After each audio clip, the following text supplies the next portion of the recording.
আরে হারান দাদু যে, কি ব্যাপার আজকে এত সকাল সকাল খুব খুশি খুশি লাগছে? আর বলো না পল্টু, গ্রামে না একটা নতুন হোমো এসছে। আমাকে একটু আগে রাস্তায় ডেকে বললো 10 টাকা দাও, হ্যান্ডেল মেরে দেবো। সেই যে কি মজা গো পল্টু, আর কি বলবো। সকাল সকাল মনটা পুরো ভালো হয়ে গেল। কি বললা? 10 টাকা দিয়ে হ্যান্ডেল মেরে দিল? তা নয় তো আর কি বলছি গো ফুটো। তোমরা কিন্তু আবার এইসব কথা কাউকে বলো না, ঠিক আছে?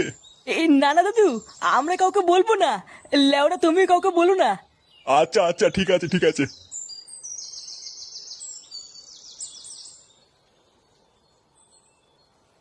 বাড়া কি বলে গেল? গ্রামে একটা নতুন হোমো এসছে, 10 টাকা দিয়ে হ্যান্ডেল মেরে দিল? পল্টুদা, এটা ফুটো শালার কাজ না তো? আমারও তো বাড়া তাই মনে হচ্ছে রে। ভাগ্যিস হারান দাদু জানে না ওটা ফুটো শালা, না হলে তো গ্রামে ফুটো সম্মানী টাকনি পড়ে যেত রে।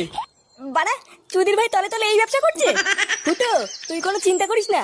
তোর শালাকে এই গ্রামে কেউ চেনে না, কোনো সমস্যা হবে না। হ্যাঁ, তুই কোনো চিন্তা করিস না। চল মদনের দোকান থেকে চা খেয়ে আসি।